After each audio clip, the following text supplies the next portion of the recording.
Good evening. An era has come to an end in Cuba. Fidel Castro has died at the age of 90. Castro's death was announced on Cuban state television by his brother Raul Castro. The dictator has been in poor health since 2006 and formally ceded power to his brother 2 years later.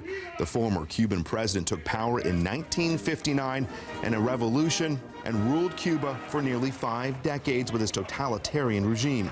He held on to power longer than any other living national leader except Queen Elizabeth II. He defied the power of 10 U.S. presidents during his half-century rule. Cuban Americans are now rejoicing in the wake of the former dictator's death. As news spread last night, hundreds of Cuban Americans spilled out into the streets of Little Havana in Miami, clanging onto pots and pans. Those celebrations continued in the streets today outside the famous Cuban restaurant Versailles. Cuban Americans say this moment signifies great hope and change. Now, in the next hour. I've been waiting for 56 years for this night. And I thank God that I have it there after Thanksgiving. It's over. At least it's over. The brother's still there, but I hope and pray that soon he will be out of there as well. You know what? My grandfather suffered a lot to see the man that took everything from him, to see him dead today. So you know what? This is an emotional day for me today as a Cuban American. We were having dinner and we all wanted to come here. It's a very big deal. My mom had to leave in 1959 with nothing. And the fact that Fidel is dead, signs of like maybe a new beginning for the Cuba that we all loved. Miami, Florida is home to tens of thousands of Cuban Americans, many who fled from Castro's rule or have family who fled. While Castro was reviled by many, others called him a hero who gave Cuba back to the people.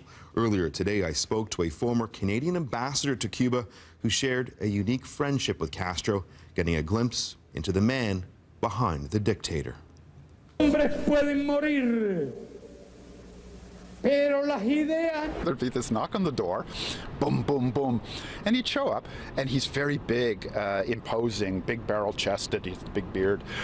He would block out the sunlight in the door frame. The stirring silhouette which stood before Mark Entwistle, the fiery Fidel Castro. So he'd come in, and he'd invite himself in, and he'd come and sit there and chat with me, have a gin and tonic or whatever, that was his drink, and we'd talk about all kinds of things. It was bordering on surrealistic, but fascinating. It was the mid-90s. Mark Entwistle was the Canadian ambassador to Cuba. The Soviet Union had just collapsed. Overnight, Cuba lost 2/3 of its GDP. It was a tumultuous time in Cuban history, though Canada's diplomatic relations with the island nation remained intact. Suddenly, Canada became an important player in the international game.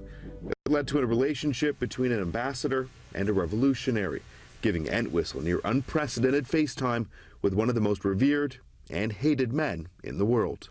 I used to get these famous phone calls, you know, at 12 midnight to go to the palace or the office of the president, and where we'd spend the whole night, and he'd pepper me with questions about Canada. The former ambassador says Castro had deep respect for Canada, one which went beyond his famous friendship with Pierre Trudeau. I was fascinated by the way we did things, the way we organized ourselves, the way our systems worked, how we managed the Americans, or attempted to manage the Americans.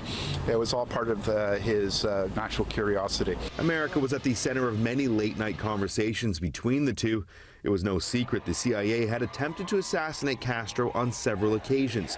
Entwistle says the dictator was especially concerned with having his food poisoned. He would come to dinner at the residence. They would bring food tasters with them. But yeah, that's exactly his life. That's how he had to live it. Though fascinated during their discussions over gin and tonics, Entwistle says he was under no illusions that the man before him had sent many to their deaths, imprisoned tens of thousands, and ruled with an iron fist. Tough guy, though, but you know, make no mistake about that. Not the world's best listener. Tended to wish to share his own views. You never knew exactly what he would ask. He would ask sometimes the most arcane questions about things like how on earth would anybody actually know the answer to this? And I think he was always testing and prodding and pushing.